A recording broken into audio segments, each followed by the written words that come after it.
Hello, everyone, and welcome on in to the Full Court Press. Had a bit of a false start there.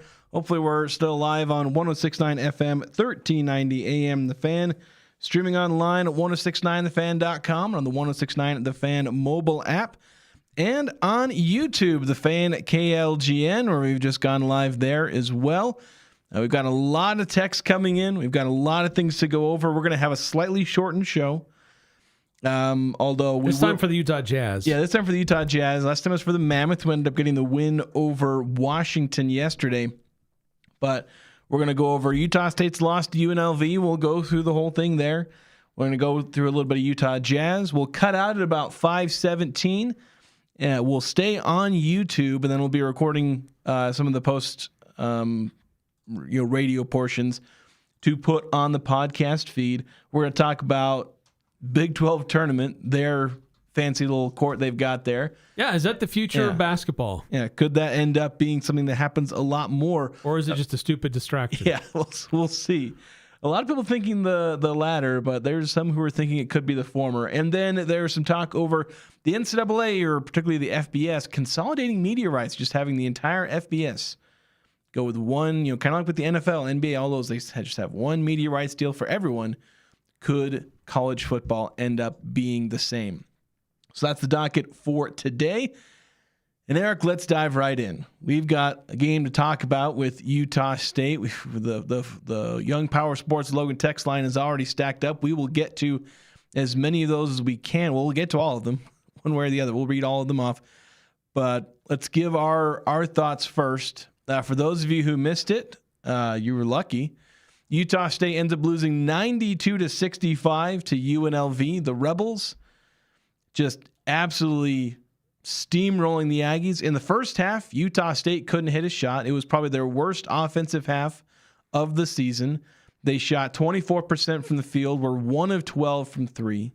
And then in the second half, it was probably their worst defensive half of the season. Oh. UNLV scored on 28 of their 37 possessions. 60 second half points. Yeah. Oh, that's absurd. Yeah. You should be giving up that in a game, not just in a half. Yeah. Like, if UNLV took away their entire first half scoring, they would have lost the game by 5. Yeah. Stupid. So that's just where this game was. Gibbs-Lawhorn was largely a non-factor. And I'll tell you what, I don't know if I want to pat myself on the back too hard, but what was I saying yesterday? How this game wasn't really going to be determined by how well Gibbs-Lawhorn does. It's going to be about how Kamani Hamilton and Tyron Jones play. Yeah, we both talked about how this is Utah State can't overhelp on Gibbs-Lawhorn and think he's the main offensive driver here. They have to stay home with their other guys. I don't even think they overhelped. They just got beat by those players. Yeah. They didn't let Kamani Hamilton score 24 second half points because Gibbs-Lawhorn was on the court. Tyron Jones scored 9 points in the first half. 8 points in the first half. He scored 17 for the game, and Gibbs-Lawhorn wasn't on the court for most of that. Isaac Williamson, he goes for, 17 for the whole game? He had 12 and 15. He had 12 in the first half, and he did most of that damage when Gibbs-Lawhorn wasn't on the court. Like, Utah State didn't let these other players score a bunch because they were spending too much time defending Gibbs-Lawhorn. He played 28 minutes and, wasn't hitting a ton of shots until the end anyway. They just got punked by UNLV's players who decided they weren't going to miss shots. And the Aggies were giving them easy shots. Like, sure, there were some really tough ones that they hit. Hamilton had 3 different and ones that he converted. But there were a bunch of really easy shots. Utah State gave up 23 shots at the rim. They gave up a bunch of wide open 3-pointers. Like, this was just straight up their worst defensive game of the season, or at the very least, I should say the second half, because the first half, the defense was respectable. You held a team to 32 points. That is a solid defensive half. Like, Kamani Hamilton had 0 points in the first half, as did Gibbs-Lawhorn, even though he only played 9 minutes. They held UNLV to 32 points. But then in the second half, things just collapsed. But obviously the offense was the problem in the first half, whereas the offense in the second half scored 41 points, which you'll take that. It's just they couldn't string together their offense and defense at the same time. No, yeah, that was what was so frustrating about the game. And just that they never. There's been a few games where Utah State, like the wheels kind of fall off, and they never figure out how to put them back on. And that's what happened last night. It just ran away from them, and they never got in control, never figured it out. In a lot of ways, kind of like what happened in the second half at San Diego State. Aggies, though, in that one, well, I mean, in both cases, they tried. It was getting away from them at the end of the first half. Yeah, just a lot earlier, and they just never were in it. And it's like, gosh, we've been talking about how this team is a shoo-in for the tournament, but man, the way they're playing lately, who knows? I think they are. I think they're still in. But you're not making it easy on the committee. The only way Utah State misses the tournament is they'd have to get blown out at home by New Mexico and then blown out in the first round of the NCAA tournament or the Mountain West tournament. Which it could happen. Yeah, the way they're playing right now. Well, the way the Aggies are playing away from home, there'll be some numbers. I was digging into that earlier. The swing in not just net points, but you look at like net rating, offensive and defensive rating. It's actually pretty absurd how badly they're playing away from home compared to how they play at home, which I guess, bodes well for the fact that their next game is on Saturday after a nice rest. They play Tuesday evening. They come back home. They don't have to play till Saturday. New Mexico plays tonight, and then they have to come to the Spectrum. So there's some potential positives there. But yeah, they're going to the Mountain West tournament. There are some really concerning things there for the Aggies. But you look at, I want to get back to the game in a minute, but it's hard to win in this league, especially in late February and early March. Utah State has lost 3 of their last 4. San Diego State has lost 4 of their last 5. New Mexico is faring a little bit better, but they haven't been perfect over the last few weeks. And so the top teams in this league, they're all struggling. Of course, they're all playing each other. I mean, the Mountain West engineered this schedule so the top teams could play each other to enhance their metrics. But it's like the lobster in the bucket. They're all pulling each other down. Like no one can get out of this thing. Yeah, I was doing some math, and I think this was presuming that New Mexico ends up winning tonight. But the numbers I was running is that. So assuming New Mexico wins tonight and then Utah State and New Mexico play for the Mountain West Championship, or I think even if that happens, even if New Mexico loses and say Utah State ends up losing to New Mexico, I believe the regular season champion, or technically still possibility for champions, that possibility is still out there. This year's champion will have the lowest conference winning percentage of any conference champion since this most recent era, starting in the 2013-14 season, when Utah State and San Jose State joined. It'll be the lowest. Now, it'll still be a 73 win percentage or something like that. But the winner of this conference championship will be either 15-5 or 14-6. Because that's still on the table. Because that's where New Mexico loses, and then Utah State loses to New Mexico. Utah State and New Mexico would be co-champions, and they both be 14-6. But the best that the champion can do is 15-5, which is the worst winning percentage. And I think the only conference champion in that era to have 5 losses in Mountain West play. So it is hard. And I want to try and maybe we should go through some of these texts, because the game itself kind of is what it is. I'll be honest, I've already kind of run out of things to say about the game.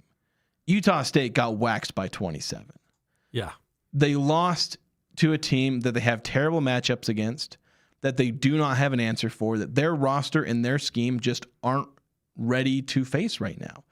Utah State has just lost by 37 points in 2 games combined to a team outside the top 100 in KenPom. Like, that's just, sometimes it's just a terrible matchup. The Aggies match up really well against Boise. Like, they're only 20 spots ahead of Boise, even after a colossal drop in KenPom, and they beat Boise by 40 plus points. So matchups are matchups. But let's go through some of these texts, just to because we want to address like the Aggies lost. That happened, but let's go over some of the key talking points about what's it gonna be like going forward. What's next? Because that ends up being the most important thing. So let's start with 3044. Says, I've watched enough Aggie basketball over my life to know that our guys will come back. That being said, I would do just about anything to not be in an 8-9 game when it comes to March Madness. Do we have any chance to be a 7 seed anymore? If we lose on Saturday and early in the tournament, do we get a 10 or 11 seed? I'd say right now the Aggies are probably a 9 or a 10 seed. They were... Because again, Bracket Matrix had them as a 7 seed, but again, I've gone with conventional wisdom is they're a seed line or lower than what Bracket Matrix projects. So 7 seed by Bracket Matrix, of course, they were the last 7 seed, right? Which puts them hasn't been updated since last night's game, which puts them as an 8 or a 9. To me, is what the tournament was probably going to end up doing. There are a lot of people that are now, some that are saying, hey, now that loss to UNLV, which again dropped Utah State from 26 to 37 in Ken Palm. They didn't fall nearly as far in the net, but the net isn't near. The net basically doesn't determine anything as far as your seeding. It's there to tell you how many quad games you won or lost. So the fact the Aggies didn't fall far in the net is cold comfort because it doesn't mean jack. Losing, it's a big drop in Ken Palm. Yeah, in Ken Palm, that is massive. Like, that is a huge deal. But the Aggies are still coming in comfortably out of the bubble for now. I've seen some people say, oh, they're on the bubble now. No, they're not. No. They'll be in every single bracket by every single bracketologist. If they get waxed again on Saturday, then I think they're still in. Yeah. So, but it starts to at that point be more of a conversation. At that point, Utah State's in playing in Dayton. If they lose their next 2 games, regular season finale and first game in the Mountain West tournament, they're one of the last 4. They're one of the last 4 in. So that's kind of where they're at, and that puts them at 11 seed for the last 4 in. So that's where the Aggies would be. They need to win one more game at least to be safely in and not worry. Yeah. So they're not out of the woods yet, but I think they're still in a good position compared to some of the other teams out of the Mountain West. A couple of the texts coming in, 9310. I think this was meant for the Aggie call. After the LOL, after the biggest loss of the season, you guys lead with dogging on Mason. Go to bed. I would hope. I don't know what was said, and I don't know how to react. For us, I guess. I can't. I wasn't listening there because I'm busy writing my pregame. But if there was any player there was fault for this loss, list any player except Mason Falslev and Tucker Anderson. And, those are basically the 2 players that I wouldn't lay any blame on because they were clearly bringing it as best they could, at least on the offensive end. I don't know if anyone was bringing it on the defensive end, but they were at least pushing, being aggressive. Mason was going hard after rebounds. Like, he's I know on the broadcast they were starting to say, Mason's got to start making things happen, and he was doing his darndest. He wasn't perfect, but he was doing his absolute 20 darndest. points, 11 boards, 4 assists, 3 steals. I mean, it's hard to ask any more of him. If there's one player for which there is very little to no fault for that loss, it is Mason Falslev. Yeah, 8577. We better pray we don't have to play UNLV in the tournament. We obviously don't match up well against them, and we'll have a first-round exit in the conference tournament if we play them. Yeah, there's still a chance that UNLV is in that 8-9 game. I think so. Right now, they're not. If Utah State remains the number 1 seed, they could face them in that in the second round of the Mountain West Conference, but Utah State's first game. Yeah. So right now, UNLV's they're in a 3-way tie for that 5 spot. I don't know how the tiebreakers currently lie. Boise State, Nevada, and UNLV are all 11-8. So depending how all of that ends up panning out, Colorado State's 10-8. So actually, if they beat New Mexico, which weirdly enough, for all the doom and gloom that I think some Aggie fans are kind of working their way through, I think after everyone got a good sleep, people were a lot more calm this morning. Everyone just needed to take it. Hard to sleep. Everyone just needed to sleep. Frustration. Because there's more optimism, and I like seeing that from the fan base where there are people who are being toxic, but go let them be toxic wherever they're going to do it. Social media, chat bots, or whatever. They're going to go do it wherever they're going to do it. Facebook and all that. But from the people at least that I follow, they were a little more optimistic. But yeah, we'll see if UNLV ends up in that 8-9, because that would just something about UNLV. For one, they just decide they want to play against the Aggies. Like, they smell blood in the water, I think, but they also just kind of sense it with the matchups. Like, where UNLV offensively just kind of becomes a juggernaut because they know they have two players, Tyron Jones and Kamani Hamilton, who the Aggies just don't have an answer for. They can't stop those two players from getting to their spot in the paint, and they're going to go hit their shot. Then on defense, I don't know what it is, but UNLV is one of the worst three-point defending teams. Like, yesterday I was talking about how bad UNLV's defense is, but against the Aggies, they're elite. Yeah. They're one of the worst teams at defending the three-point line. And Utah State is a solid three-point shooting team, like top 40. And in games not against UNLV, their three-point percentage would put them in like the top 25. But against UNLV, they shot 22% from three. I don't know what it is. Like, Coach Calhoun talks about length and whatnot. Yeah, you've faced better three-point defenses, more disciplined, better. But against UNLV, they just decided that the Aggies just decided they can't shoot. Yeah. So it's just something weird there. Yeah, but we're looking at the standings. Currently, as you kind of said, there are three teams tied for fifth: UNLV, Boise, and Nevada. And Colorado State is right on their heels. If they were to win tonight, they would have four teams basically tied 5 through 8. So one more reason why I think Utah State wants to finish first overall, because UNLV may not really be in that 8-9 spot. They could be a little bit higher and be on the opposite side of the bracket. Yeah. Another text 6001 saying, overall, the vibes feel different than last year's collapse. This team is very streaky. They need to hit their stride this Saturday and take that into the Mountain West tournament and hopefully March Madness. Yeah, last year it felt like there was legitimate feel of the hashtag Calhoun collapse. It felt like the team was disjointed, like they were out of gas. There were guys who were hurt, and they weren't 100%. And you could see the team just didn't have the same energy and focus. Not to say that last night's the best example to say that they didn't have energy or focus, but I feel like even though they've lost 3 of their last 4, it does feel different than last year. I don't know if it really is all that different from last year, though. Because there were, I guess the Nevada game stands out. That's when they should have won. Yeah.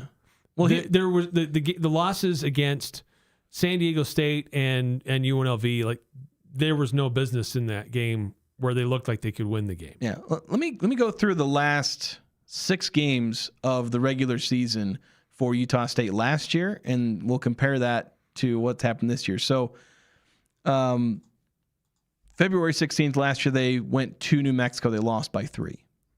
Tight game, couldn't quite pull it off. Then they come home and they absolutely destroy San Jose, 105-57. Then they beat San Diego State by 8. So 2 home games in a row. Then they go to Boise State. Boise State team that finished, I believe, 4th in the standings. They get blown out by Boise State, 82-65. Then they go on the road to Colorado State. This is a team that was, that was a team that was surging. Yeah, they were streaking, yeah. They get blown out 93-66. Then they come home and beat Air Force by 40. So your last 6 games, you had basically one quality win. You blew out the 2 worst. They blew out the 2 worst teams in the conference by 40-plus points. And they got blown out twice on the road and lost a close game at home. You look at this year. You have that blowout win at home over Boise. Lose a close one on the road to Nevada. Get blown out by San Diego State on the road. Win a quality game at home. And get blown out by a mediocre UNLV team on the road. You can pick out some differences in those 2 schedules. For instance, Utah State has at least 2 quality wins in that stretch where they only had 1 last year. And if they beat New Mexico, they'll have picked up 3 quality wins in their last 6. So, there are aspects where it is different and better. But what you're seeing is a big similarity in that Utah State is looking solid at home, but when they go on the road and they're playing quality teams, they just fold. Yeah. And that's good point. And so that essentially has become the weakness for Utah State is their streakiness just largely at this point seems to be coming, whether they're playing on the road or at home. Because the last time that they played poorly at home was like non-conference play. Like I'm trying to go back to find one where like it was a somewhat unsatisfactory result at home. And yeah, it was Montana State. Because every other time they've had a close home game, it's because it was Nevada or San Diego State, a good team that they were playing. But on the road, they've not looked particularly good. We do need to take a break. We're about 3 minutes overdue for a break. We've got more text lining up, so we'll get to that.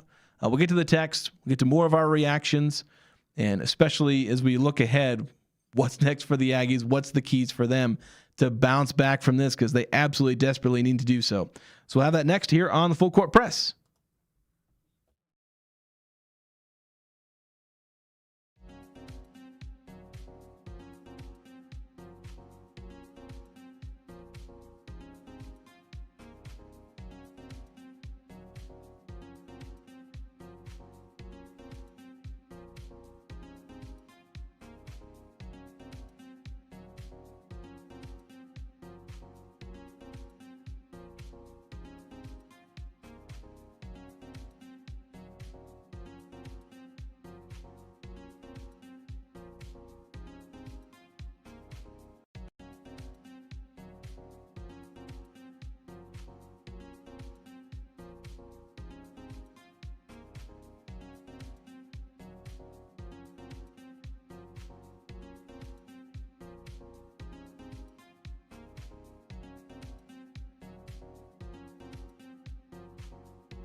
Welcome back to the Full Court Press here with Jason Walker and Eric Frandsen. Best of Northern Utah contest is back, presented by Alpine Cleaning and Restoration. Nominate your favorite businesses, the places you love, the people you trust. Who's the hidden gem more people should know about? The business you'd recommend without even thinking about it? The local legend who's been serving this community for decades. This is how we recognize the best businesses in town. So nominate them now at bestofnorthernutah.com. Hit the jingle, Eric. bestofnorthernutah.com. So very, so very happy. I'm not going to sing. I want you to sing. No. I want to get to this text actually. 8502. It's somebody I know, Jason Kelly. If you know him, learn he's a listener because I was a guest with him actually. We were on a Memphis podcast. He mentioned he listens to the show and obviously sending in a text here saying, "Thanks for listening, Jason." Yeah, and a fantastic first name. Yeah, I can't speak to the last one, but I love the first name.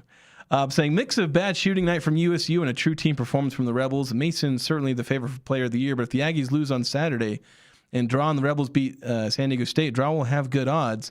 Praying the Rebels can match up against USU in the tourney. Just an awesome matchup for Hamilton and Jones for us.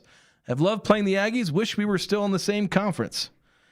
Yeah, I know. Me and Jason, I think, are a lot of the same mind as far as the situation with the Pac-12 and the Mountain West. Yeah, there was who was it? John Canzano. Again, reporting that the Pac-12 is still trying to court UNLV. I think I don't know, under what grounds they can pry them away, other than Canzano's if the been money saying that was promised doesn't come due, they may use that as their angle. But that's still very contingent upon what happens in the legal courts with the schools leaving over the departure fees and poaching penalties and all that jazz. But yeah, the UNLV, for whatever reason, there's some games that I've watched them. I know certainly Jason Kelly has certainly watched more than me, but it appears like there are some games this season for the Rebels where they just light up. And we've talked about this team before as a perfect definition of chaos. Yeah. Because on some days they are all on and they are just like, my gosh, who can beat this team? And then there are other days like they are so disjointed, unconnected, undisciplined, and how can this team ever win a game? That's UNLV basketball. And for whatever reason, each time Utah State has played them, the Rebels have given the Aggies their best shot. Yeah. Well, and the Aggies have struggled against them. In a way, again, as someone who has talked about how much I root for chaos and for crazy stuff to happen, it kind of ends up making UNLV kind of my favorite team in the Mountain West because they're a team that will just go out and beat anybody. If I wasn't is attached to Utah State through, covering them, then, this is the kind of game where you'd be like, it's kind of that picture of the Sickos committee, like their logo, where it's like the guy just looking through into yes, Utah State, the Mountain West favorite, getting just absolutely drubbed by 30 by UNLV. Because that's the kind of team UNLV. But then UNLV, if they get too big for their britches, then suddenly they're losing to, they're getting beat up. Where they've got blown out by Wyoming. Yeah, they get these quad 4 losses or get blown out by Wyoming. So it's like UNLV is basically just the check to the power of everyone at the top of the Mountain West, essentially. And so it makes UNLV an incredibly frustrating team, I'm sure, to be a fan of, where you see that even more so than Utah State, where there's been that high-low for them, but at least they're still atop the standings. They only have one loss below quad 2. Utah State fans should really be grateful for how well the season has gone overall. But for UNLV, it's like you're seeing this high-low where you just destroyed the best team in the Mountain West by 27 points.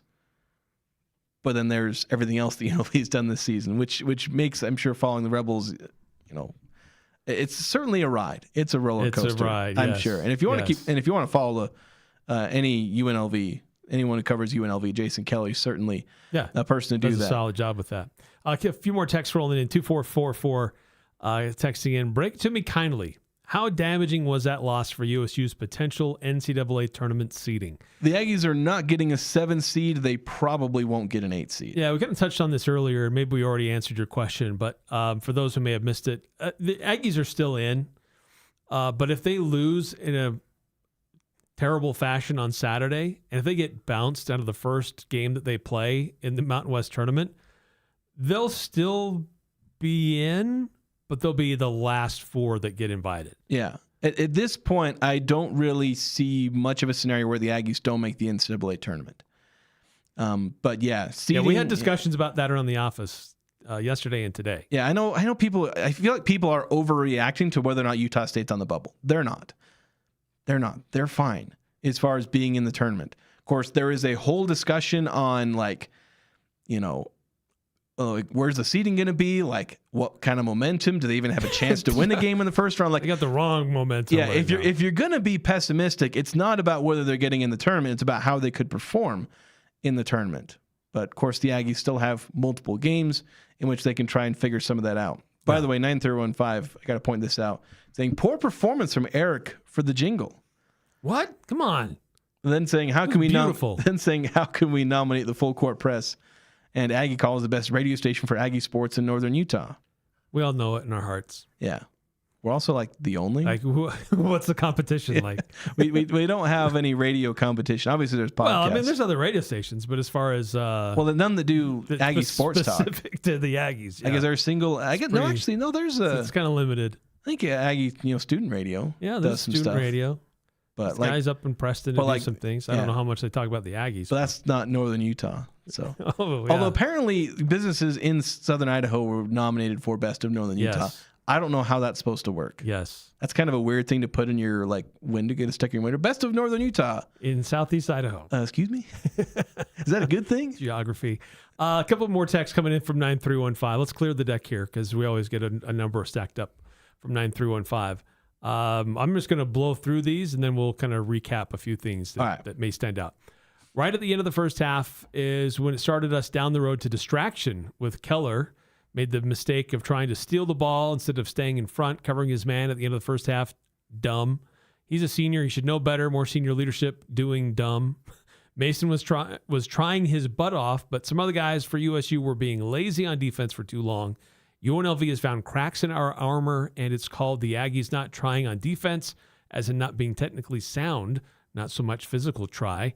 USU needs to close out better on three-point shots. They are too far behind their man to close out because they help the helpers too soon and leave someone open that they can't get back to close out on. And if USU would be technically sound on defense, the rest of the good things USU can do would come naturally. How do senior players make mistakes that you'd only see from freshmen? Please explain. Is that a problem that bleeds over to everyone else on the team when seniors play like this? Yeah, so I think this is where, if you're looking at a flaw in Calhoun, Eric Hout's defensive system, because they talk about 5 players guarding the ball. This is also where they can get a whole lot of turnovers. But teams get better at not committing turnovers the further along in the season they go, just because they get more comfortable within the offense. They're in the flow a little bit better. When you're early season, things are kind of ugly.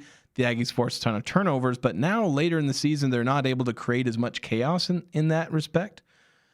And so once teams are getting better and better at passing and reading defenses, you face the Aggies a second time, that is a weakness. I know I've defended this and talked about it not being a scheme thing, but that can be a bit of a weakness. And the thing is that Utah State is no longer playing at a level that overcomes that. Because if Utah State plays technically sound and plays with the right energy and hustle and discipline, sure, there is a weakness in the 5 guys guarding the ball, skip passes can potentially find an open 3-point shot, but there are methods within the defense to prevent that, forcing long and high passes where guys can close out faster, being aware of where guys are on the court and different things like that. So while there is a weakness in this defensive scheme where it can lead to wide open 3-pointers, Utah State could cover up that weakness to a degree. There's only so much you can do to cover up a weakness. It exists for a reason, but you can still cover that up because there's weaknesses in any defense. Every defensive scheme has a weakness, and how well your players execute the scheme and how good they are individually as defenders, and then how well they work together as a whole, all of that factors in to how good you are, at overcoming that weakness and being an elite defense as a whole. The Aggies, there is a way for them to execute this scheme where the weaknesses don't show up nearly as much and where they're able to be a high-level elite defensive team inside the paint, even where they don't have elite size. And then, they have good positional size on the wing. We've seen them still be decent at times on the perimeter, at least some guarding the perimeters, at least, staying in front of the ball on the perimeter at times. But they're just not executing the scheme properly. Well, yeah, nearly as much as they were early in the season. Well, that's pretty much what Coach said in the postgame. We had a bad week of practice, so I'm not surprised that we had the outcome. Basically, I mean, in a summary of what he said. Well, they had like one practice, didn't they? They wouldn't have had many opportunities to get in the gym because they played like Saturday night. Then Sunday, maybe they practiced. Monday they were at practice because we were doing the press conference there, and then Tuesday they're playing. Yeah, like they didn't really have any time to prepare. Not a lot of time, but so I mean, yes, players need to take some responsibility. They need to take some pride in how they approach practice and preparation. I think it's going to help, as noted earlier, that Utah State was able to get home. They're going to spend some time here before they have a Saturday afternoon game. But man, they have to approach Saturday's game with a huge amount of urgency. Like, this is a chance to lock up the Mountain West regular season title. This is a chance to basically lock up an invitation to the NCAA tournament, no matter what happens in Las Vegas next week. Yeah. So this has to have this week in preparation and how they approach the game and appear on the court on Saturday. It has to be their highest level of degree of urgency that they've had all year. Yeah, and here's probably one of the things that worries me the most. I did try and ask Coach Calhoun. He didn't really elaborate too much on it, but Utah State has essentially had 4 consecutive games that have had a high level of implications for the Mountain West standings. Essentially, they've had 4 straight first place games, like 4 straight. Yeah, they really have 4 straight first place, title bouts, whatnot. This last one was the only one in which they could have, at least at the time, sealed up a share of the Mountain West title. Granted, if they'd won any one of these 3 recent losses, they, if they don't falter late against Nevada, they'd be Mountain West champions. If With a cushion. Yeah, if they don't get waxed by San Diego State or UNLV, they'd be Mountain West champions. But in 4 straight games, they've been playing for first place, and in this last one, a Mountain West title, and they are 1-3 in those games. Now, 3 of those are on the road, so I know that is hard. But champions do hard things. Right. And that's where the criticism is. Is Utah State a bad team? No. Is Calhoun a bad coach? No. Like, please, some people just need to stop with that. Right. Agreed. Utah State is a good team.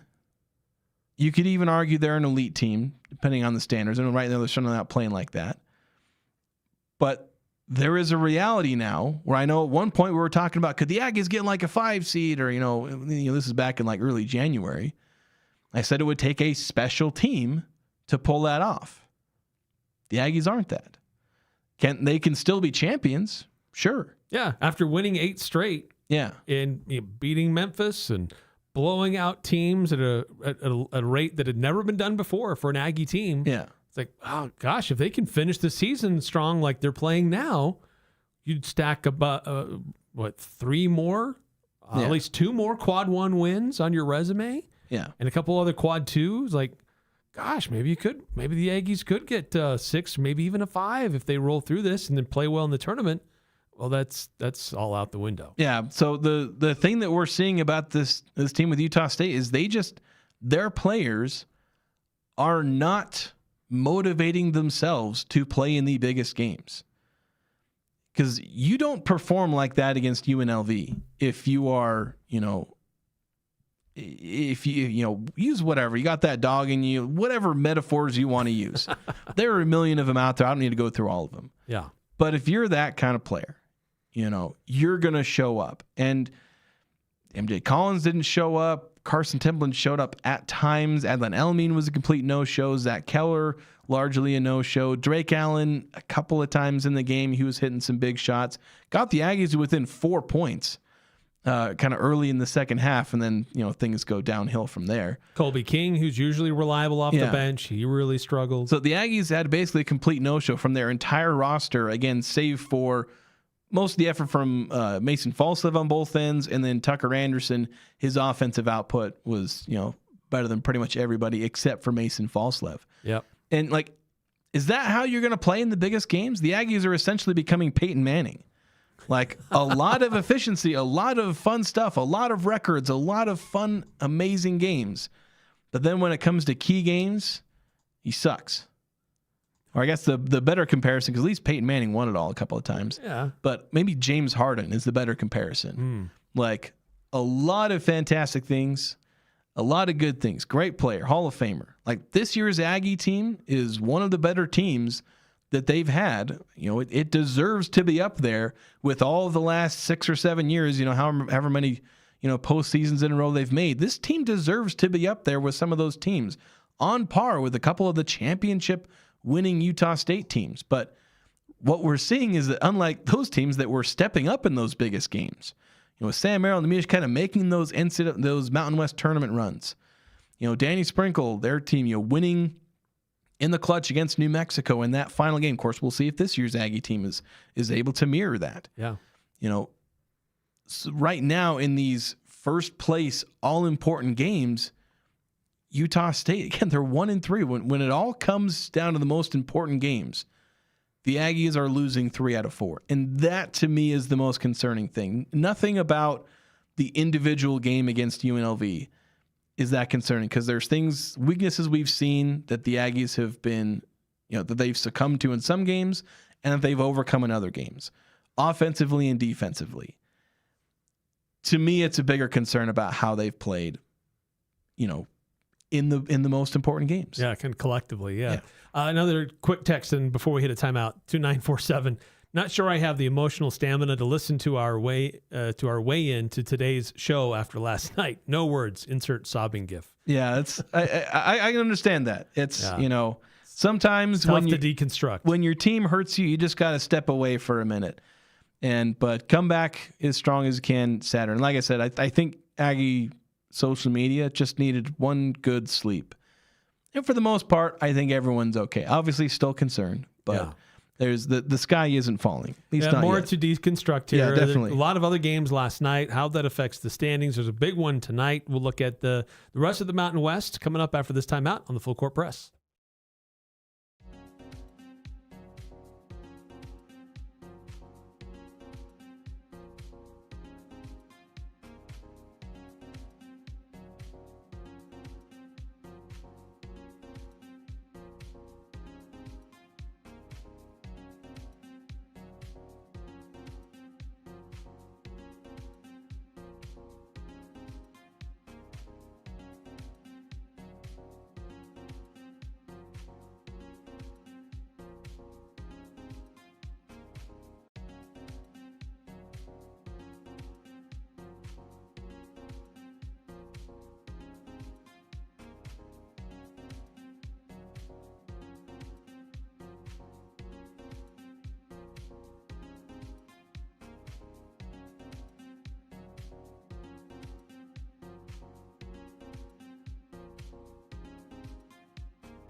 Welcome back in to the full court press. Still got a few more texts to roll through. Want to get to those before we jump into kind of what happened in the rest of the Mountain West and how things actually are still playing out in the Aggies' favor. Despite all of the shortcomings they've had, they could still become Mountain West champions tonight. That's true. Much less on Saturday. Rooting interest for Aggie fans. We don't really care for the best of the, For the good of the conference. We don't care about that anymore. Yeah. For Aggie fans, you are cheering for the Rams, who are one of the hottest teams in the Mountain West right now. That's true. It'll be a tough one for them. Let's get through some of these texts again. 3261 saying, it feels like these last 6 games have been our toughest stretch of the season and significantly harder than last year's finishing schedule. That is true. Like the Aggies are just playing the top half of the Mountain West these last 6 games. Yeah, last year they didn't go through the buzzsaw that they're going because through they got to now. play San Jose and Air Force in the last few games, Yes. and whatnot. So, and San Diego State, Magoon Guath got injured against the Aggies. That was something that certainly helped the Aggies there. Yeah. 9015 saying, how bad are we hoping the New Mexico game goes into overtime tonight? Yeah, overtime and win for the Rams. Yeah, but you know what? UNLV went into overtime in their game before playing the Aggies. We thought, oh, that's a great thing. They looked all right. Man, it didn't matter. 1702 saying, what do you attribute this collapse to? Are the players tired or injured? Is it coaching? It could be a little bit of, fatigue, but like, I don't know if I can attribute it to that because, like, again, UNLV coming off an overtime, and we've also seen Utah State I think it's just them playing on the road and then just not being nearly as focused as they should be. For one reason, I think this is so much more like above the shoulders, not so much in intelligence, but just in focus and in mentality, where these are great players, but they're just not focusing in as much as they really should be. Yeah, you're right. Something about their when they go on the road, their ability to have that same level of energy, keeping each other accountable, having that same hype, and being able to listen to what the coach is trying to tell them. Yeah, like they've done it twice in a positive way at Boise and at Colorado State, New Mexico. Yeah, and New Mexico. In Colorado State, they locked in for the second half. Certainly by a wide margin. So there's basically you have 2 games where they've locked in for the entire game, and then Colorado State second half. In most of the road games, the swing has been overall just completely negative on the road for the Aggies in those. 8632 saying, Coach Calhoun calling his players aloof during games is an egotistical lack of self-awareness. I don't know if he's necessarily wrong there. Now, is there room for Coach Calhoun to receive criticism? I think so, because like if you can't get your players to lock in this many times on the road, sure, some of that's on the players, but like at some point, you're the common denominator. You've got to get it done. Yeah, this is something we've talked about before, that there are some times like after losses, I don't really love how coach responds. And I know it's tough to lose, and it's never fun to get your butt kicked like they've had a couple of times this season. But there are times where he's the coach. He's supposed to be the mature adult in the room, and like as a coaching staff, they should be the ones that take the blame. I really don't like when coaches throw their players under the bus. Like we can all see certain players are struggling, but a coach doesn't need to call them out in a public setting. And that has happened a few times with Coach Calhoun.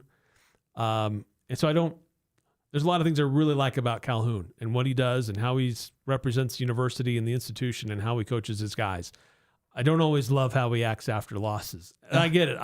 I would not be any better. I guarantee you that. He's a self-admitted sore loser. But he gets really mad when he loses. Well, and yeah, there was a nice article about his whole coaching history and had included some comments from his wife and daughters who say, we just give him space. We don't interact with him after a loss because he needs to cool off. All right, we got to take another break. We're a little overdue. We might have to put most of our analysis of other games in the Mountain West into the second hour. Again, we're going to be short on time in the second hour. We'll talk about that next here on the Full Court Press.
Napa Auto Parts has batteries, headlights, wiper blades. They're all in stock and on sale now at your local Napa Auto Parts stores. They got Chemical Guys car wash detailing kits are only $49.99. Pick up the last bags of Blue Heat ice melt for just $10. And there's going to be some snow coming in. Get air fresheners, snow scrapers, shop towels, seafoam, and more. Again, it's on sale at your locally owned Napa Auto Parts store from Preston to Providence. We got about 40 seconds here on this segment. We went way over on some of our other shows, so apologize for kind of a lopsided segments here. And real quick, because there's a report that the Utah Mammoth are going to be trading for a defenseman, Mackenzie Weegar, I believe is how you say his name. There's a pronunciation guide on here, I think. Defenseman for the Flames. Flames kind of struggling this season. Utah is trying to make a playoff push. Trade deadline, I believe, is this Friday. But again, like I said, we had 40 seconds. So credit to the Mammoth for trying to make a move to get themselves better for this final stretch run for the season. All right, we'll be back after this here on the Full Court Press.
Welcome on in to the Full Court Press. Jason Walker here with Eric Frandsen on 106.9 FM, 1390 AM. The Fan, streaming online at 1069thefan.com and on the 1069 The Fan mobile app. Also streaming on YouTube. The Fan KLGN is the YouTube account you can find us on. Search for the Full Court Press or just that name. You might have to put it in quotes because it's a bit of a small-time channel. Sometimes it's hard to find them even when you search by name. It's just young. It's in its infancy. Yeah, it's its infancy where, of course, we used to just post the audio of our podcast there, but now there's video, so it's even better. So some may think so, but seeing our lovely mugs, others may view it differently. Yeah, others may be like, they take one look and be like, nah, I think I just prefer hearing their voices instead of actually seeing their faces. But shortened second hour, we're going to be out at 5:17 on the radio. So if you're listening on 106.9 The Fan or on the mobile app, you will not be able to hear us after 5:17. We're going to stay on YouTube, though. That's kind of the benefit of putting that there is that we're able to keep going. So we're going to talk about some of the stuff we actually didn't get to in the first hour. Mountain West stuff, tonight's game between Colorado State and New Mexico, some stuff about the Big 12 tournament there, fancy glass court, NCAA consolidating media rights, maybe. It's a possibility. So we'll talk about those things. So let's jump right in. Actually, before we jump in, 5338, chiming in on the topic we hit just before the end of the first hour. We're talking about the Mammoth they're waiting on this player waiving their no trade clause, but Mackenzie Weegar, at least I believe that's how you say his name, a defenseman for the Calgary Flames, solid player, but he plays for a team that's kind of struggling right now, below 500. So the Jazz are trying to make a win now move, although 5338 saying don't understand the trade for a defenseman. The Mammoth are pretty well stocked in that area. Yeah, it seems like defense hasn't necessarily been the problem. Their offense hasn't been as good as we were expecting it to be. Yeah, I was listening to some of the post game last night that the Mammoth have really struggled with securing face-offs and in power plays. There's some things that they've done really well in, but there's other areas where they've consistently struggled. So apparently, I feel like this trade is going to help them. Maybe he's really good at face-offs. Yeah, I don't know. But I haven't looked at his stats for face-offs. Yeah. So that's when they went out. The trade deadline, I believe, is the 6th. I thought I saw something today that it was the 6th. I'm just going to look that up right now. And yeah, it's the 6th. Okay, I saw it right. 3 p.m. Eastern time, so 1 p.m. our time. That's when the trade deadline will hit. Okay. There you go. Eric will probably be skiing at that point. I don't know. If it's snowing really good. If the weather reports are accurate. I might try to sneak up and get a few runs in the morning. I don't know. We'll see. So let's look at tonight's matchup in the Mountain West. Or actually, real quick, let's just summarize some of the other games that happened in the Mountain West yesterday. We spent a lot of time laboring over Utah State's loss to UNLV. That was the nightcap, though. There were a lot of games that happened earlier in the day and interesting results. Also, the two least interesting results was Fresno State beating up on San Jose at home. They win 82-68. Jason, there was only one game that was decided by single digits. That's true. There were basically no good games in the Mountain West. And that game decided by single digits was 9. Yeah, and that was... So there really weren't very many tight games last night in the Mountain West. Yeah, so Grand Canyon, they beat up on Air Force 86-60. Yeah, they... so I guess we'll go in descending order of how close they were. They covered that 19.5. Yeah. Which we were debating. Would Air Force keep it closer than that? Yeah. Wyoming beating Nevada. I was kind of like, when I saw they were favored, I was like, they're favored? They win by 10 over Nevada as the Wolfpack kind of collapsed in the last two games after having their best 2-game stretch. Yeah, we talk about Utah season. State struggles on the road. It's a real thing for Nevada. Yeah, Nevada. They're very different at home versus the road. Yeah, they beat San Diego State, Utah State at home, and they lose to UNLV on the road, which, of course, Utah State also lost to UNLV on the road, and Nevada lost by fewer points. At least they took them to overtime. Yeah. But then they lose at Wyoming, which the Aggies didn't do. Mind you, they were 85-83, but at least they didn't lose. Then the other game, only game left that wasn't Utah State UNLV, that was San Diego State at Boise. And the Aztecs trying to keep pace. They would have been tied with the Aggies for first place in the Mountain West had they won this game, but they lose 86-77 at Boise. I'll tell you what, watching on the broadcast, that was the loudest I've ever heard that arena. Yeah? They were getting pretty excited. They needed to. Drew Fielder had himself a game, 33 points, 9 rebounds. Monster game off the bench. And interestingly, San Diego State gave up 52 points in the second half to Boise State. So many free throws, 26 of 33. Drew Fielder, half of that, like literally half of that. 16 of 18 from the free throw line. Then Dylan Andrews was 6 of 9. That was basically, they had 4 players attempt free throws, and they shot 33. Wow. Reese Dixon Waters, the only starter in double figures with 23. And then Tay Simmons had 12. They were the only 2 San Diego State players in double figures. But even with they go deep. Like they have a lot of guys who contribute. They don't really have. Reese Dixon Waters is pretty consistent as a scorer, but San Diego State they've struggled with their offense. Well, this game I would say was actually a solid offensive game for them. You shoot 49% from the field, 38% from 3. Yeah, 77 points is on the high end for their scoring. I mean, obviously they can get into the 80s and 90s, like it's possible. But like this is a solid game for them. Their defense was what completely let them down in this game. Yeah, where they had no answer for Drew Fielder, inside the arc, outside the arc, couldn't do anything to stop him. So because of that, with San Diego State losing, that actually makes it so tonight's game with Colorado State at New Mexico, it makes it so that if Colorado State wins, the Aggies could clinch a share of the Mountain West title with a win, or with a Colorado State win. Now, New Mexico is favored by 8.5. That's the Vegas line. You look at Ken Palm's prediction. I think it was 79, 71 or something. It was around 9 points. So New Mexico's at home. They play well at home with very little exception. And they have lost twice at home, but like still, they play better at home as a general rule. But Colorado State is one of the hotter teams in the Mountain West. Yeah, they've won 7 in a row going into the game tonight. Yeah, I know 6 of those games are against not so fantastic teams, but one of them was against San Diego State. And they beat UNLV on the road. That's true, which apparently is a tougher feat than we all thought it was. So Colorado State, can they do it again? Can they continue to play hot? They have an offense that's resurging. Like they were an elite offense in the non-conference. It struggled a lot in the middle of conference play. Some of that due to Kyle Jorgensen being out. Like there's some grace that needs to be given to the Rams for that midseason slump because injuries played a part in it. But now they're surging again. Can they continue that, and can they deliver the Aggies? Can the future Pac-12 Colorado State Rams help out the future Pac-12 Aggies by getting a win here? Yeah, good question. And look, I hope so. I mean, Aggie fans are Rams fans tonight. Well, this is a Colorado State team that went 3-6 in January, and they were a perfect 8-0 in February. So this totally flipped things around. Yeah. Now it's getting players healthy, getting them back into rotation, and understanding their roles, and just collectively coming together better and benefiting from a softer schedule.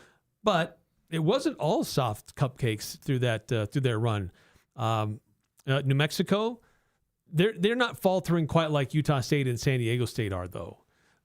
New Mexico is playing pretty well to close out this season as well. Yeah, they lost just the other day at Nevada, 67-60. But besides that, they've won 4 of their last 5 games. Yeah, at least they have a winning record in their last 4 or 5 games. Unlike Utah State, who's got a losing record in their last 5 games, and San Diego State and as well. San Diego State. So of the top 3 teams, this is the best performing team right now, closing out the season. Yeah, and that's what's going to matter. Like whoever ends up managing to actually get the wins, because everyone's basically playing this game of, well, I don't want to win the Mountain West title. No, I don't want to win the Mountain. They're playing hot potato with the Mountain West title trophy, where San Diego State, Utah State, and to some degree New Mexico, because them losing to Nevada kind of pushed it back into San Diego State and Utah State. And when that loss happened, but like somebody's eventually got to win it, and because of the fact that everyone keeps losing down the stretch, losing to each other in a lot of cases, we could have had a Mountain West title that was actually wrapped up by now. If like the Aggies or the Aztecs, if either one of them had like a winning record or heck had even gone undefeated, against a tough schedule, but had they done that, we'd already be talking about who the number 1 seed is, and nobody could catch them. Yeah, been locked up weeks ago. But as it is, we're going to get a, 2 p.m. matinee on the Mountain West Network for all the marbles. For all the marbles. Like, that is... With the worst announcer you can find. That is basically peak Mountain West, essentially. You get the Mountain West Network for the most exciting game, potentially, of that day, especially among the mid-majors. Maybe not out of the entire college basketball. But for mid-majors, there's probably not going to be many more exciting games than New Mexico at Utah State. No. So there are some games on Friday. Well, there's one game on Friday that has big implications. San Diego State hosting UNLV on Friday night at 8 o'clock on CBS Sports Network. But then it's a busy day on Saturday to close out the regular season. And so big game on Friday night, big game Saturday afternoon for Utah State.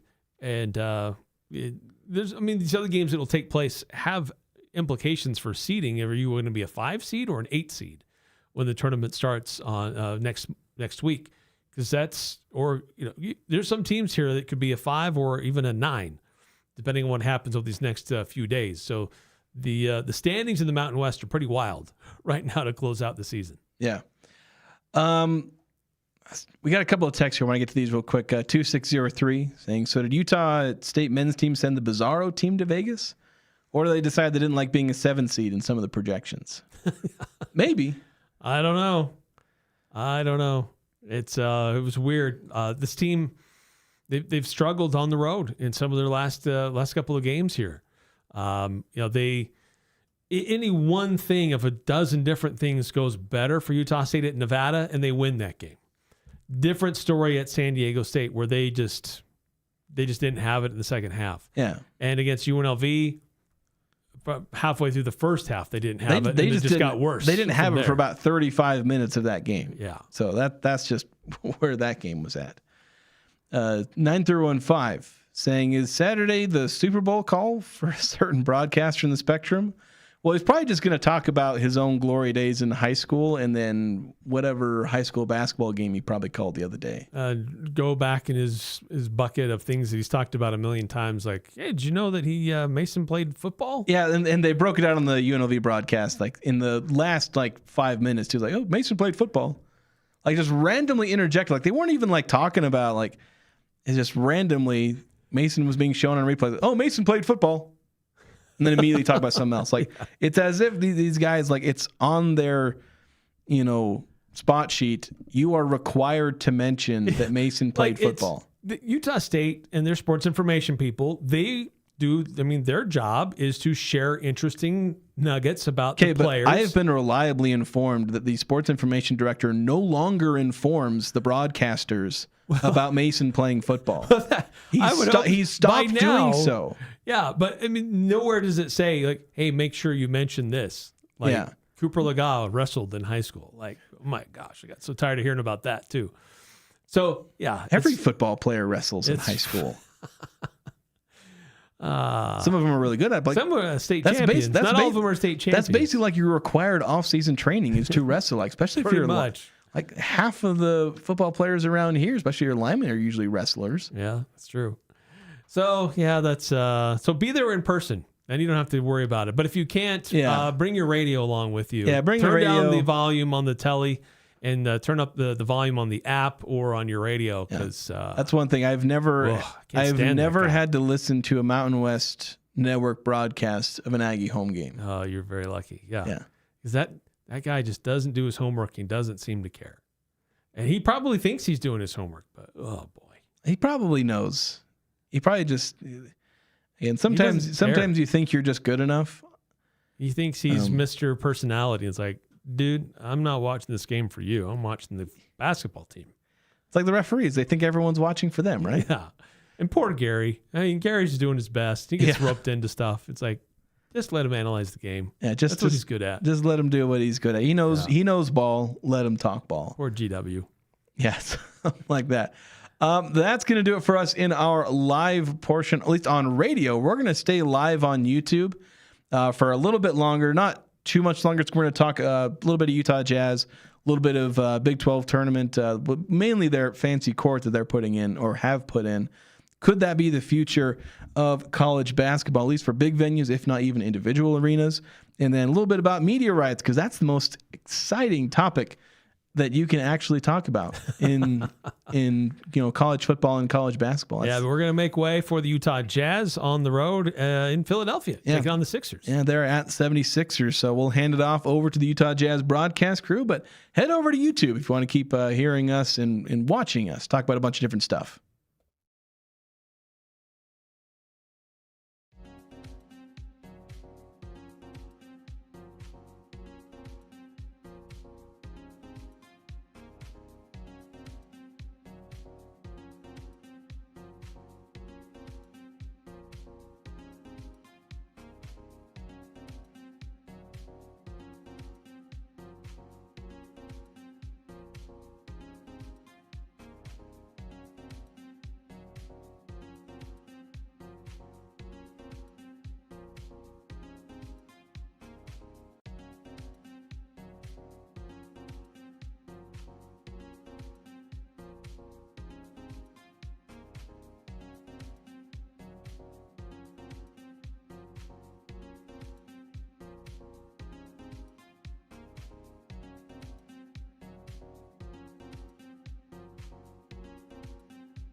All right, and we are back on the YouTube live stream. We've sent to the 106.9 The Fan and 1390 106.9 FM. I keep saying 106.9 The Fan and then like 1390. I'm getting out of my groove here, but 106.9 FM, 1390 AM The Fan. They are over to covering the Jazz. So if you want to listen to David Locke and the whole Utah Jazz broadcast crew, call the game. The Jazz are going to be playing the 76ers tonight. Feel free to head on over there. But keep it here on YouTube for us as we talk a little bit. We're going to talk a little bit about the Jazz kind of initially, looking at some of their recent results, kind of where they're at in the tanking race and all that. Some of their players, they're playing a bunch of back-end bench guys. But still, even with that, managing to push a Nuggets team that's still trying to, title contend where they've got one of the best players in the world. So a little discussion about that game, maybe a little bit about AJ DeBonsa, whether or not he'll stay in college. Would you pick him over anyone else in that top 3 if the Jazz got there? And then, again, a little bit about the fancy glass court for the Big 12 tournament and some NCAA media rights discussion. So let's talk about the Utah Jazz to start with here as we are in our extra portion of the podcast. We're talking a little bit about, off the air the other day about the Nuggets and Jazz. Maybe it was even on the air because we were teasing. We're maybe going to talk about it yesterday. Didn't get a chance to get into it. But it was basically that kind of perfect tanking result. Oh, yeah. Where it's beautiful. You have, players playing well. Like, there's some guys that are on this roster that were playing well that like aren't going to be on the roster. Like, Elijah Harkless, he got his first career start. Oscar Chibwe, Svi Mikhailuk, like some of those guys were performing pretty well. But like Keontae George, he's, one of your future stars. He puts up 36. Ace Bailey continues to play solid. At least offensively, there's some things that he's been doing well, better late in the season as he's gotten a little bit more burn.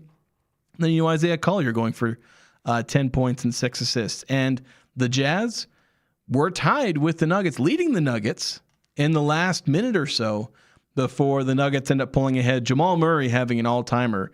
He must have been having flashbacks to when he and Donovan Mitchell were going back and forth.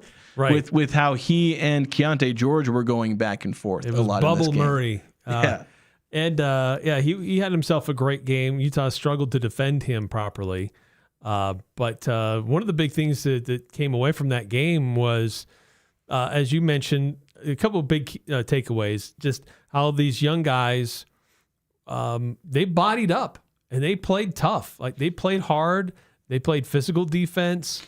You give them 128 points. It's hard to really praise a defensive effort, but I really enjoyed watching how they tried to defend the size and bulk of Denver. Jonas Valanciunas, Nikola Jokic, those are big guys. Yeah, they didn't have some of their other guys that you normally see, but I was impressed with how Utah Jazz were defending Denver and made it tough for them. They did not yield. They did not back down.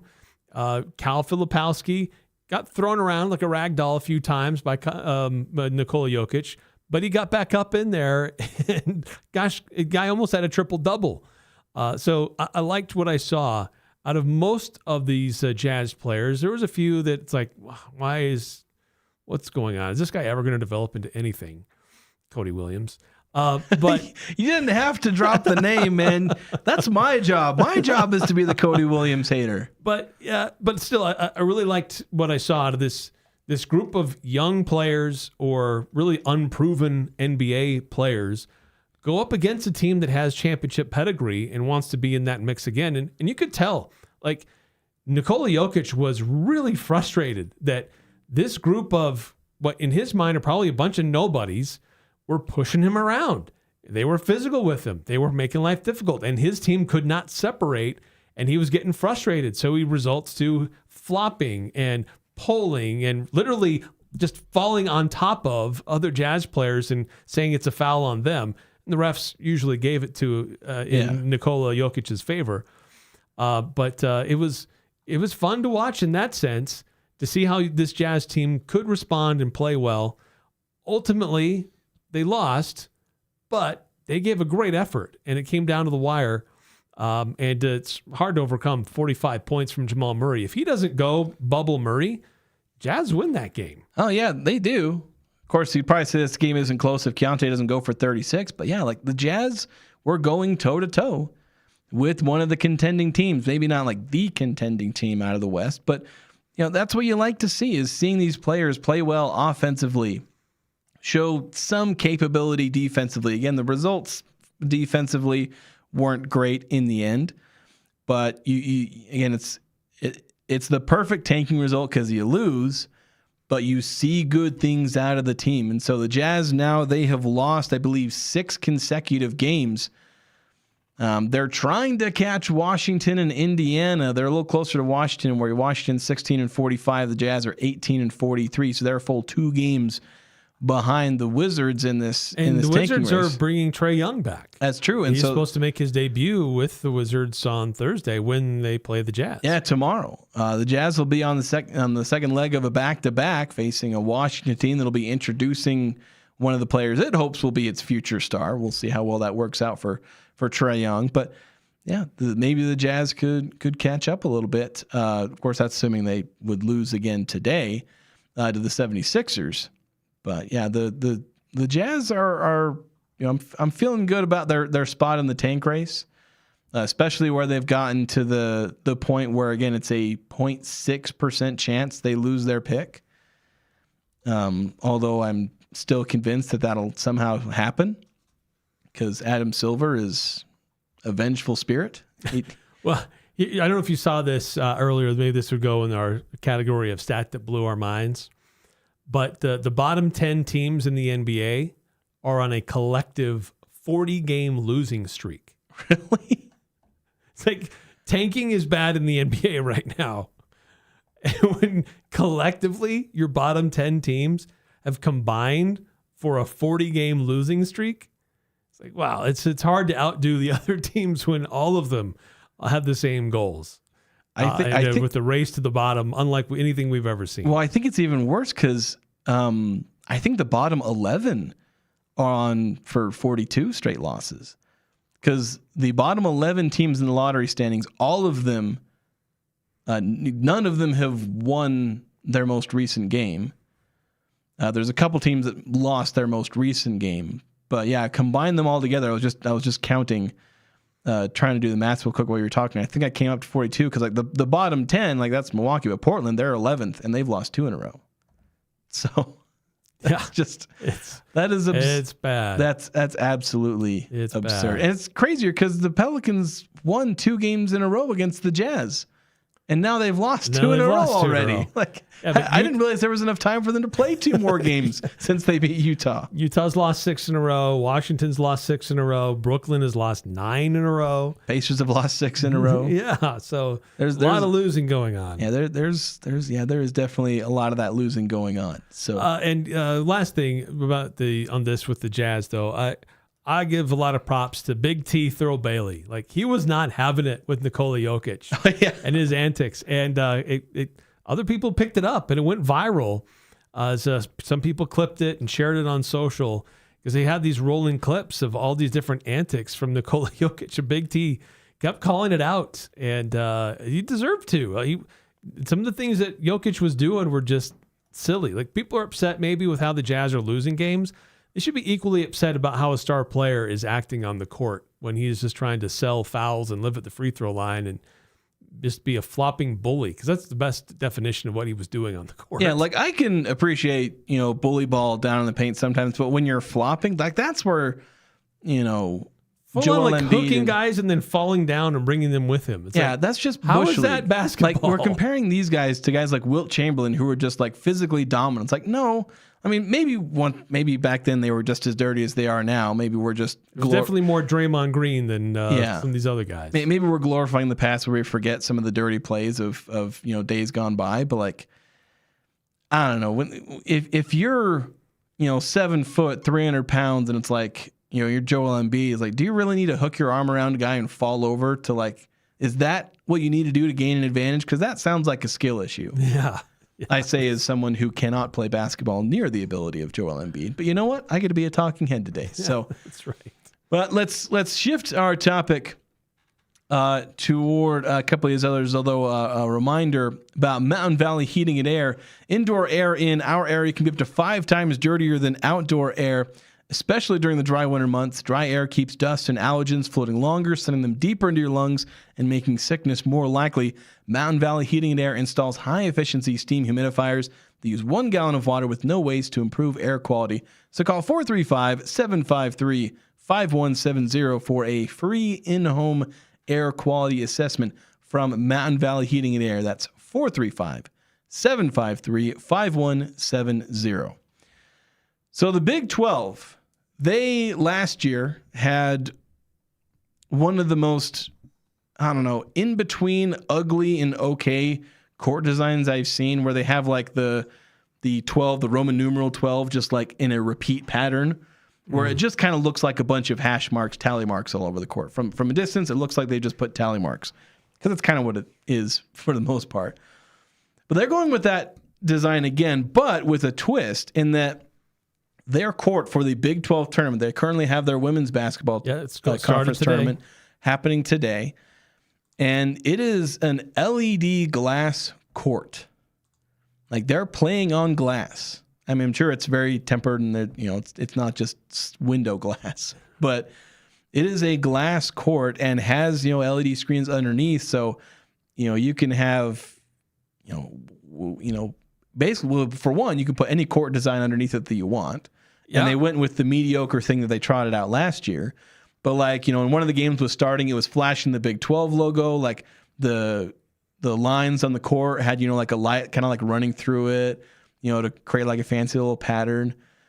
And it's like, to some, it's kind of cool. Again, I don't like the court design they're working with, but a lot of the accents that they kind of put on it, and you can make it a billboard like during a commercial break or something like that. Like, yeah, it seems it's something that the Big 12 was really excited about, because their commissioner was like hyping up, saying a few weeks ago, we're going to announce something that's like going to change. I forget what his exact wording. It was a bit of corporate speak, but like it was this revolutionary thing, and people were thinking like, are they going to move the tournament to like Vegas, or are they going to what are they going to do? No, it's just they have a glass court. Yeah, but yes, so the NBA used one of these in their All-Star weekend. Oh yeah, that's right. It was a couple years ago. A few years ago, I think it was in Utah, actually. Was it the Utah? I thought it was the Indianapolis one. I can't remember. Yeah, but they may have been in Utah. But what is unique about it, and I think is kind of cool, is that game to game you can swap out logos on the court. Yeah, like this is Kansas and Central Florida playing each other and whatever, and you can shift it up and you can do rotating logos on different spots on the floor. And that's kind of cool.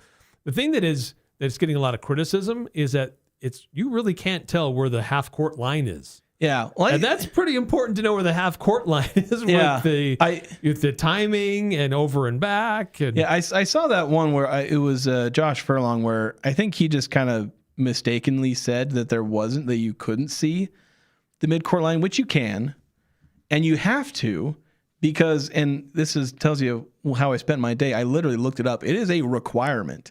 You cannot have an NCAA basketball court without a division line. Is technically what it's referred to in the rule book. It's very important on how the game is played. Yeah, there are multiple rules that directly involve the midcourt line. But yeah, it is a little tricky to see. And I do wonder, like, what does it look like on the court? Like, is it harder to see? Is there like a weird depth perception with like the fact that there is like the line isn't on the glass? It's like is it being projected up into the glass directly, or is it like a layer and then like you can kind of see underneath the layer of glass? That's where the screen is. Like, I wonder if it's tricky for like referees and for players who are trying to, again, these lines on the court are important. Yeah. Well, and I'd also be curious to know about like the surface. Like, is it slick? Is it similar to a regular wooden court, the way that they treat the wood? And I would imagine it would have to be, or they wouldn't be allowed. Yeah, I imagine with like how like the hardwood for basketball courts like is probably similar enough, because at this point it's almost nothing like wood. Like with how much there's a finish on it and all that kind of stuff, I imagine it's not really going to be all that different. That there will be enough grip on there, and again, it's probably some kind of treated glass that, again, will act mostly like a basketball court. But as I've understood it, a big part of modern basketball courts, though, a lot of times is how well they give, because it's injury prevention in a lot of those cases, where you can get stress injuries or different things like that. If you just, if you go out and play on like cement or whatever, like obviously if you're just playing pickup ball, that's fine. But if you're high level flying up there and you get rim checked at the for a dunk, but like, or you take a hard fall, but even then, what's that feel like compared to what you fall onto a hardwood? It's floor? not so much just falling onto, because falling onto the hardwood and falling onto cement is going to be about the same. It's the cuts, the pivots, and all those different things that's where the give matters. At least as I've been told, I'm going based off of like second and third hand information, but that stuff that I've heard is that modern courts are a lot better for that. And especially once you get to the high level athletes, again, me and you playing pickup, it doesn't matter what surface we're playing on. We're probably going to pull something anyway. But when you're a high level athlete where your body is almost too athletic for your own body, like that was Derrick Rose' problem. He was too athletic for his own knees. Like that kind of stuff can be really important. And heck, even for women's sports, where a lot of times they can suffer even more injuries because, again, they're too athletic for their own bodies in a lot of cases. And that's where I wonder if the glass court, like, because I think it was Casey Smurthwaite, at least I think that's how you say his last name. Somebody correct me. Former Utah State admin, but he speculated that, by like, half joking, half serious, I think, but like saying coming soon to to your arena in 2030.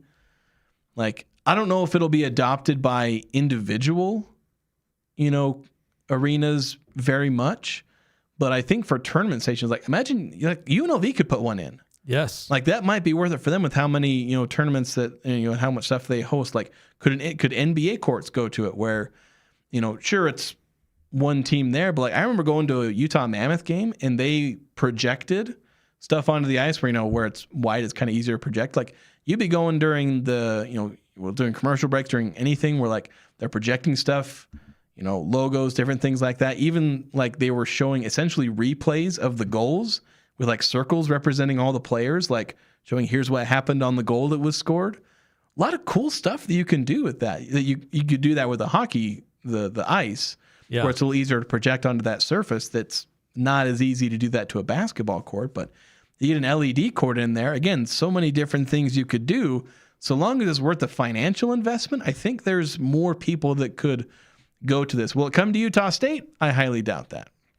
I don't think it would be financially viable for them, but we could end up seeing that happen a lot more often. I just hope that people are very smart about it and don't use the Big 12's court pattern. Yeah. Because it's still ugly. Yeah, I like the concept. I think it is unique. I would be interested to hear from players who actually are on the court. Does it make sense for them? Is it distracting? Or is it muted enough that it's really not that big a deal? But like when you're watching a game on TV, they can key in different sponsors and rotate those through on what you see on the television. But if you're in the arena, you don't see that. Now that technology goes away because you can do that on the court. So people in the arena and on TV see and experience the same thing. Yeah. And then it provides the versatility to swap it out based on an opponent. And I think it's pretty cool. I don't know how cost effective it is to put in a floor like that. That's the for big like question. A full season. But you're right. A place like UNLV would make sense with their hosting conference tournaments. They're hosting multi-team events. They're hosting postseason tournaments. And that floor would get used a lot, and it would make a lot of sense for the institution, the facility, to maximize what they can do with that court. The biggest drama I heard was courtside. There were no drinks because you don't want to spill on that expensive technology. So we'll see if that's actually something that would end up happening for those. By the way, we didn't get to this text, I don't think, before we got to I think it was sent like right at the end when we were going to commercial break. 5338 saying today is National Lou Holtz Day at the 5338 Sports Re-Education Academy and Think Tank. Yeah, Lou Holtz passed away today.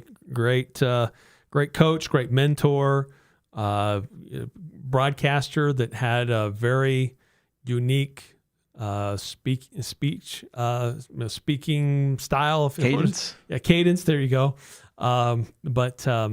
Passed away. He won championships with Notre Dame, had a great career both as a coach and as a broadcaster and as a mentor to a lot of different players and coaches over his many years connected to college athletics. Yeah. One last subject for us to get to before we sign off here on the Full Court Press here on YouTube. Potential consolidation of media rights for at least FBS. There are some secret meetings, like Ross Dellinger has been reporting on this. We were doing an insurance meeting today in our company, and while they were talking about insurance, I was reading this article. So I was like, I don't know if I really want to hear about health insurance. Oh, come on. Insurance is so exciting. Sure it is. But so a bunch of different meetings, all the movers and shakers of college sports are trying to decide the fate. We're in a very weird time in college sports where nobody really knows what's going on. Just a lot of crazy stuff with NIL, with budgets going crazy, where so many teams in the power conferences are millions, if not tens of $millions in the red. Sometimes they're tens of millions of dollars in the red in a single, fiscal year. Like you look at Rutgers, how far they're in the red. It's kind of crazy. They might hit 100 million in the red soon. But Ross Dellinger with it's hard for me to summarize this, all the different stuff going on here, but kind of the main takeaway is that there seems to be some growing momentum for the idea, and there's some people who are fiercely against this that have power, like SEC, Big Ten seem to be fiercely against this idea, but basically the potential for all of FBS essentially to, much like the NFL or NBA, basically any professional sport, they all come together as essentially one league and they negotiate a joint media rights for everybody, the entire league. Where the FBS, it's every conference for themselves. Whatever you can get, then you go out there and get that. And sometimes that can benefit, if you're the big conference, like you have all the demand, that can really benefit you. Like the Big Ten and SEC, they're fine with their media deals because they're getting paid out the wazoo. Right.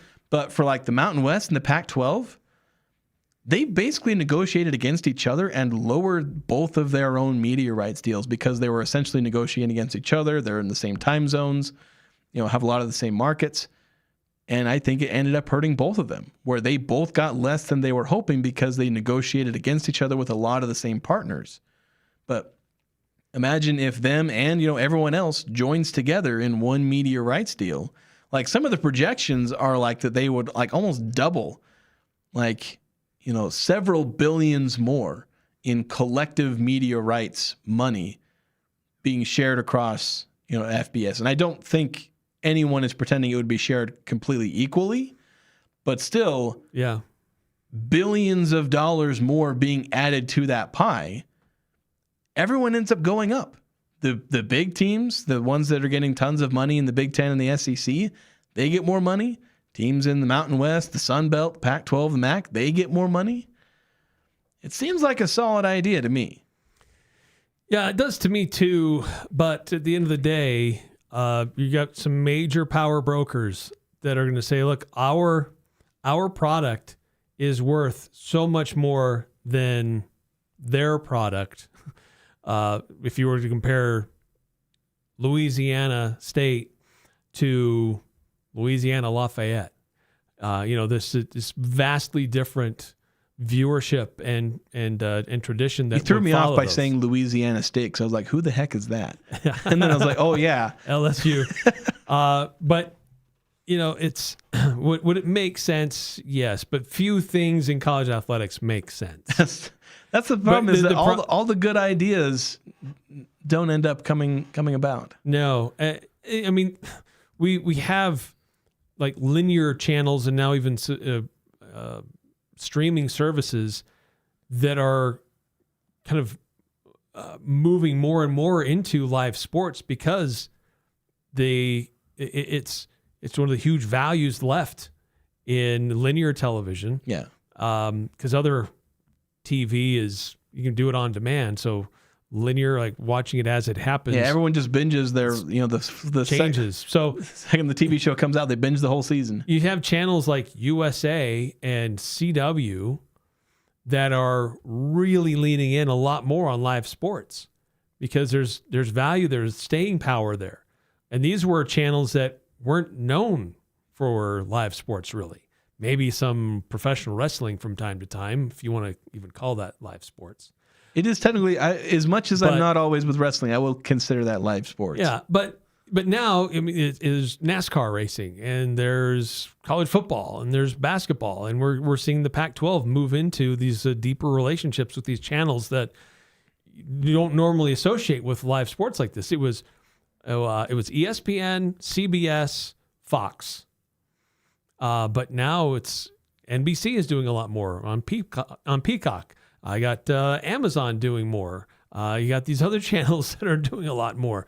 So certainly there's an audience for it and there's demand for it. But how would you pool those resources when you have so many different competing interests, not just in college athletics, but also in media broadcasting? So, but it can be done. I mean, look what the NBA and the NFL have done. They have figured out ways to have multiple media partners to carry their games. College athletics can do the same thing. But it almost takes a presidential act or an act of Congress for that really to happen, because the power brokers will not yield and give up their own control that they have right now. We'll see if everyone except for the Big Ten and SEC all gang up on those two conferences, you might be able to get it to work, or at least get them to see the light.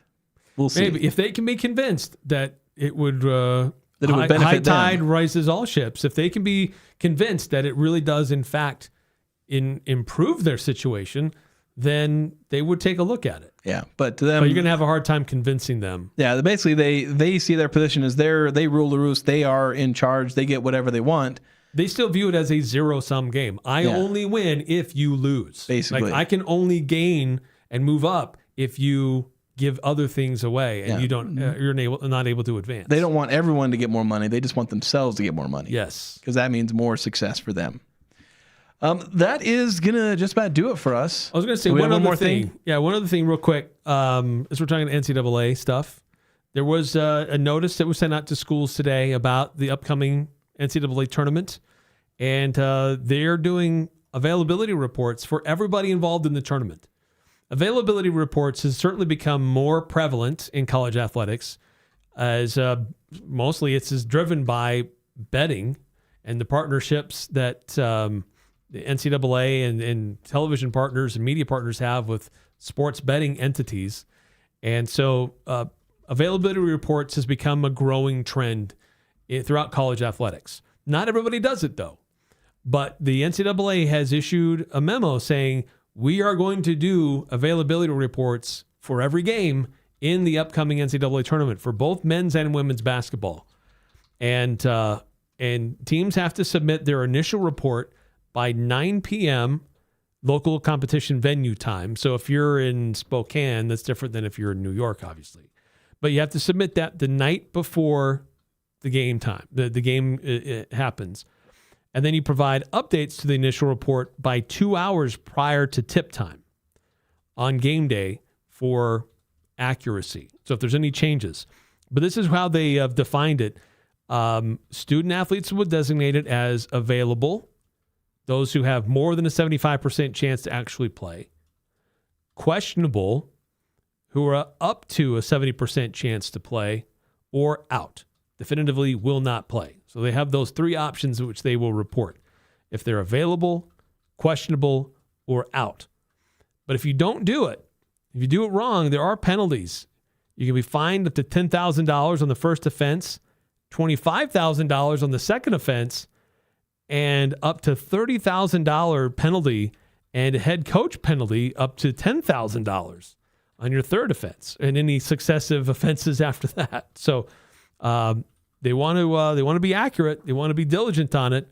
They want to make sure everybody's reporting who is or is not available or who may be questionable as they go from game to game in the upcoming NCAA tournament. One thing I saw, so I received my Mountain West postseason awards ballot today. Ooh. And it kind of reminded me of talking about punishments, because you think sometimes coaches may not want to take like voting seriously and whatnot. One thing I thought was interesting is in the rules, like if a coach doesn't fill out their ballot, their players aren't eligible to receive any awards. Ooh. So that's incentive. You will fill out this bracket one way or the other. I tell you what. Yes. So that was a very hard, that very much speaks to somebody didn't fill out their bracket when they had a problem filling out their ballot one year, and it's like, no, you will fill it out or your guys don't get any awards. So if there was ever a year where there was a team that suspiciously didn't get any awards, maybe that's what happened. Their coach forgot to fill it out. And one last text, we had 2444 texting this in. We'll end on this note saying, I know a lot of Aggie fans would understandably prefer to avoid a potential matchup with UNLV in the conference tournament, but I desperately want to face them again to get some revenge and get that bad taste out of my mouth. That would be a fitting thing for the Aggies to get swept. Nice. But then again, on UNLV's home court, come away with a win over the Rebels to avenge 37 points worth of 2 different losses for the Aggies. The old saying is, it's hard to beat a good team 3 times. Yeah, it's difficult to do. Usually Utah State's on the other end of that, yeah, that's where they've true. swept the team, and then you might face them in the tourney. But this could be flipped side of that. Yeah, for Utah State, an opportunity to get revenge and keep moving on. Yeah, we'll see how that goes. But as we head into tomorrow, we will focus more on Saturday's game, where the Aggies will look to become the outright Mountain West men's basketball champions for the 3rd time in their history. 3rd and what would be the last time in their history. But that's going to do it for us today. Thank you so much for listening, whether you're doing so on 106.9 The Fan for our first hour, whether you've been on YouTube with us the whole time as we've gone through this extra portion, or whether you're listening on our podcast feed. We thank you for listening. Have a good evening, everyone.